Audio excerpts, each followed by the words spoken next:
Sudah, terima kasih masih di Sapa Indonesia Pagi bersama saya Mario Sarong. Kapolda Daerah Istimewa Yogyakarta Irjen Anggoro Sukartono menemui keluarga mahasiswa yang tewas usai unjuk rasa di Mapolda. Polisi siap menyelidiki kematian almarhum jika keluarga menghendaki. Minggu malam Kapolda Daerah Istimewa Yogyakarta Irjen Anggoro Sukartono menemui keluarga almarhum Reza Sendi Pratama di rumah duka Dusun Jaten, Senda, Ngadi, Melati, Sleman, Yogyakarta. Kapolda menyatakan duka cita dan penyesalan. Kapolda juga menawarkan keluarga almarhum agar kasus ini diselidiki oleh Propam. Kapolda berjanji menjadikan peristiwa kematian mahasiswa Universitas Amikom itu sebagai pembelajaran dalam menangani unjuk rasa. Siapkan semua proses itu, mulai dari penyidikan nanti. Namun proses awal keluarga menolak untuk melakukan ekshumasi dan keluarga menerima sebagai masukan kepada pihak Polri apabila dalam penanganan untuk mengamankan di Jakarta agar belajar tidak lagi ada kesalahan. Nah, ini yang menjadi masukan pada kami kepolisian untuk memperbaiki diri, dan kalau nanti keluarga di kemudian hari berubah pikiran dan ingin mempertanyakan proses hukum terhadap meninggalnya saudara Reza, kami siap untuk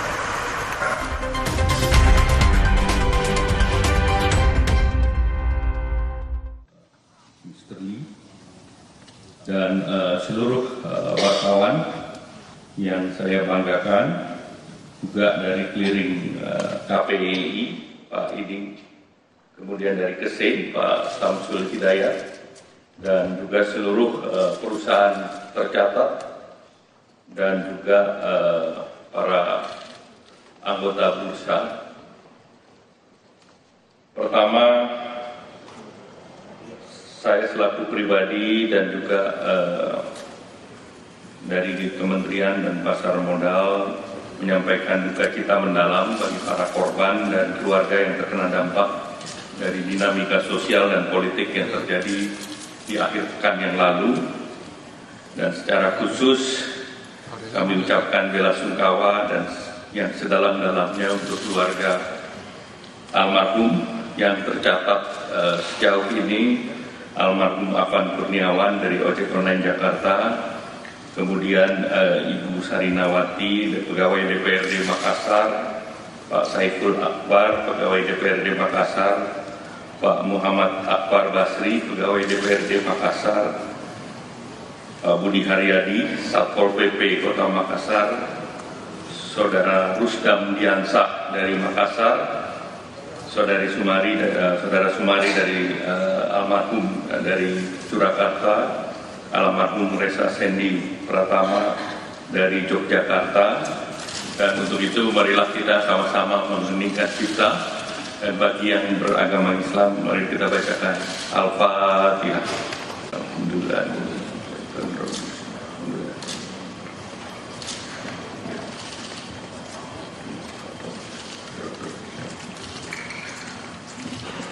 Amin. Peristiwa ini tentu merupakan pukulan berat bagi bangsa di tengah upaya membangun ekonomi yang kokoh dan berdaulat, dan tentu bisa dipahami terdapat kekhawatiran dan serta ketidakpastian yang dirasakan oleh baik itu masyarakat dan juga investor dan pelaku pasar. Namun kita harap masyarakat untuk menjaga suasana. Untuk itu izinkan saya bersama dengan Kepala Eksekutif Pengawas Pasar Modal OJK Pak Inarno Jayadi dan Direktur Utama Bursa Efek Indonesia Pak Irman Rahman bahwa kita ingin menyampaikan hal-hal yang terkait dengan kondisi perekonomian dan bursa secara nasional. Dari segi fundamental ini menjadi penting karena tentu kita paham bahwa pasar modal ada dua hal penting selain fundamental maupun sentimental, namun ingin ditegaskan bahwa secara fundamental Indonesia mempunyai ketahanan yang solid kinerja kuartal kedua mencatat pertumbuhan 5,12% secara year on year, dan dengan indikator utama seperti hari ini kita monitor PMI, Purchase Manager Index Manufacturer, ini sudah balik di atas 50%, 51,5%. Itu didukung oleh ekspansi output dan permintaan baru yang bulan Juli kemarin di 49,2, sehingga ini sudah berbalik. Dan IHSG kemarin juga momentumnya selama minggu kemarin mencapai all time high. Jadi minggu kemarin kita ketahui di bulan tanggal 25 Agustus indeksnya 7.926, itu menguat 0,87%. Di 28 Agustus 7.952 menguat 0,2%. Dan kemarin pada hari Jumat saat demo besar itu turun 1,53% atau 7.830. Kalau kita lihat juga inflasi terkendali di 2,37%, dan hari ini juga akan dirilis angka inflasi di bulan Agustus, dan ini juga angkanya akan baik, terkendali. Kemudian nilai tukar juga relatif juga stabil di angka 16.490. Ini depresiasi terkait dengan sepanjang tahun sebesar 2,35%. Neraca perdagangan juga konsisten surplus, dan hari ini juga akan keluar angka yang relatif baik. Kemudian konsumsi domestik masih kuat, mobilitas masyarakat tetap tinggi, kenaikan belanja retail baik offline maupun online naik, dan pemerintah terus mendorong stimulus untuk daya beli, terutama menjelang nanti Natal dan Tahun Baru. Dan di bulan Agustus ini program diskon 17% di perusahaan-perusahaan retail ini juga berjalan dan menjadi event yang meningkatkan perdagangan. Dari segi investasi kita lihat import barang modal tumbuh kuat di 32,5% di kuartal kedua.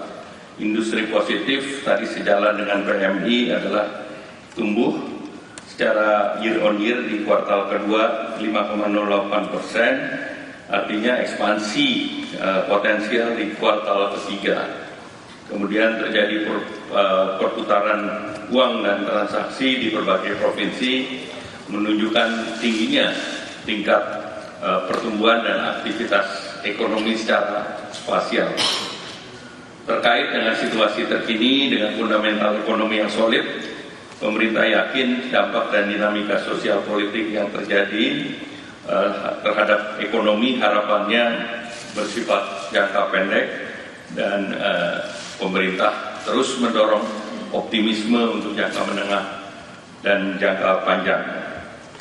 Untuk mencapai target pertumbuhan 5-5,2%, pemerintah terus menyiapkan strategi ke depan, di mana semester kedua ini kenaikan investasi diharapkan bisa mencapai di atas 900 triliun. Kita lihat semester 2 ini juga kenaikan barang impor 32,5%. Capex dan belanja modal pemerintah di semester 1 sebesar 17,94%, dan stimulus ekonomi yang digelontorkan di semester 1 kemarin besarnya 61 triliun, dan tentu ada beberapa stimulus yang akan didorong juga di semester kedua. Realisasi belanja diharapkan di semester ketiga ini bisa mencapai 25% atau angkanya 694, dan harapannya ini juga menjadi salah satu pendorong pertumbuhan.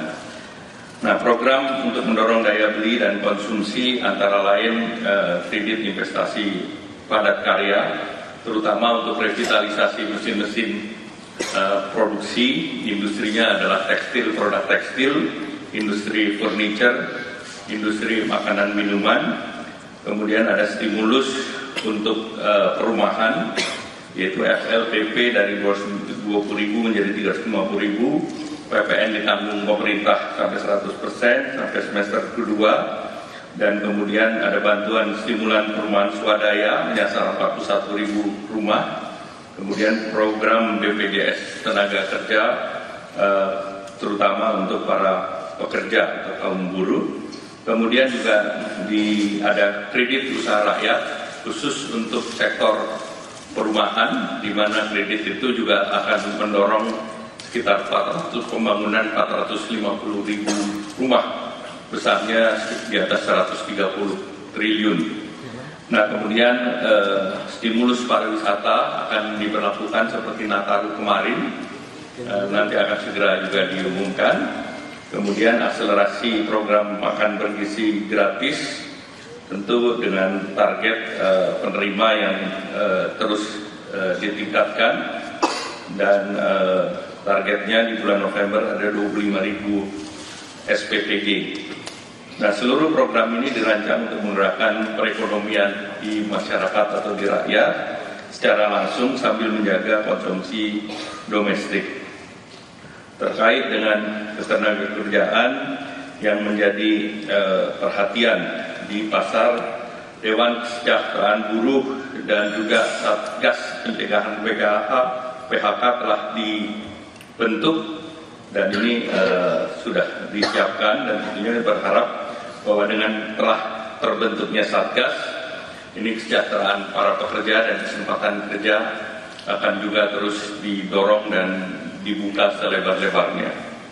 Bapak Presiden kemarin, Bapak Presiden Prabowo telah memberikan arahan yang jelas dan menenangkan, dan beliau menyampaikan bahwa pemerintah bertekad untuk selalu memperjuangkan kepentingan rakyat, termasuk rakyat yang paling kecil, paling tertinggal. Bapak Presiden juga memberikan arah pentingnya persatuan dan kesatuan untuk mengajak kita bersama menjaga persatuan nasional dan untuk tidak mudah diadu domba. Pertumbuhan ekonomi kita masih berada dalam jalur yang positif. Harapan kami para emiten, para anggota bursa, para investor memahami tentunya apa yang hari ini terjadi terkait dengan aspirasi itu dijamin dalam negara demokrasi, dan tentunya kita berharap bahwa aspirasi ini dapat dijalankan dengan metode yang baik.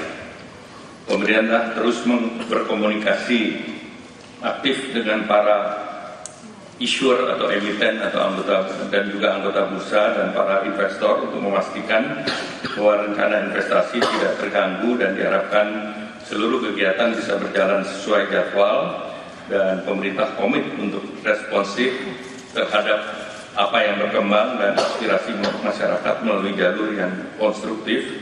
Dan ini menunjukkan pemerintah menjaga stabilitas dan juga selalu menghormati aspirasi yang timbul dari berbagai kelompok masyarakat. Kami mendorong dan mengimbau para pengusaha untuk tetap tenang dan optimis, dan kami tentu seluruhnya mempunyai tanggung jawab moral kepada bangsa ini untuk mempertahankan roda perekonomian agar penciptaan lapangan kerja dan mereka yang bekerja tetap terjaga, dan lapangan kerja dan kesejahteraan masyarakat tentunya itu menjadi perhatian utama dari pemerintah. Tentu kita berharap bahwa situasi yang damai dan saling menghormati tentunya akan sangat membantu mempercepat pemulihan ekonomi, dan kita semua menjaga suasana kondusif dan meminimalkan dampak yang muncul terhadap perekonomian nasional. Untuk pelaku pasar modal, saya ingin menegaskan bahwa pemerintah mempunyai kapasitas dan komitmen untuk menjaga stabilitas ekonomi. Cadangan devisa hari ini per bulan Juli relatif baik di angka 152 miliar, sehingga kegiatan import ekspor relatif terjaga. Sistem perbankan nasional juga sehat. Koordinasi kebijakan fiskal, moneter, dan sektor keuangan dan sektor real berjalan secara sinergis dengan situasi yang cukup fundamental baik, dan kita menjaga agar volatilitas jangka pendek tidak merubah perencanaan perekonomian kita yang positif. Nah, tentu kita semua punya tugas berat Ini tugas bukan hanya pemerintah tetapi keseluruhan yang Bapak Presiden selalu berbicara mengenai Indonesia Incorporated. Artinya ini seluruhnya harus kita kerjakan bersama, baik pemerintah, perusahaan-perusahaan yang berada di bursa, perusahaan yang di luar bursa, agar kita bisa mempertahankan tenaga kerja yang ada, membuka peluang penyerapan tenaga kerja di depan, dan kita tetap realistis dan juga melihat hal yang mungkin dicapai dengan komitmen penuh agar pertumbuhan, stabilitas, dan kesejahteraan masyarakat tetap terjaga. Demikian, terima kasih. Wassalamualaikum warahmatullahi wabarakatuh.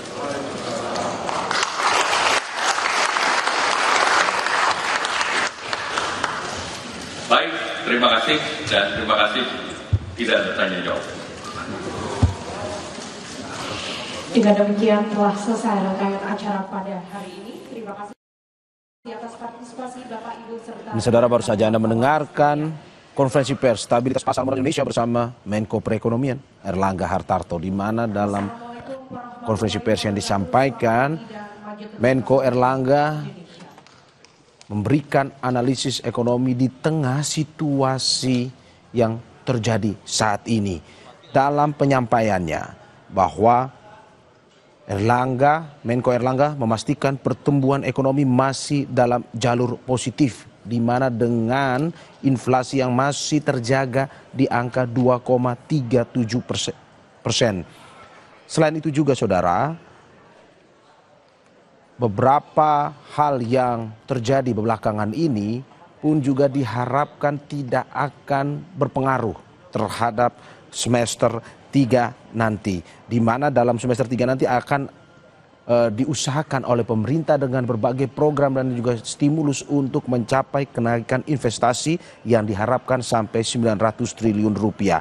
Ada beberapa program yang tetap terus dilaksanakan, stimulus untuk mendorong pergerakan ekonomi. Di antaranya seperti yang disampaikan oleh Menko Airlangga tadi, ada investasi padat karya, belum lagi juga ada stimulus perumahan. Selain itu juga ada kredit usaha rakyat, stimulus pariwisata, dan juga akselerasi makan bergizi gratis. Di akhir dari apa yang disampaikan oleh Menko Airlangga, bahwa apa yang disampaikan atau yang dititipkan oleh Presiden Prabowo ingin agar pemerintah selalu memperjuangkan kepentingan rakyat dan juga pentingnya persatuan dan kesatuan dalam menjaga persatuan nasional. Ini tadi konferensi pers yang disampaikan oleh Menko Perekonomian Airlangga Hartarto di kantor Bursa Efek Indonesia terkait dengan bagaimana situasi terkini dari stabilitas pasar modal Indonesia di tengah kondisi yang saat ini terjadi di Indonesia.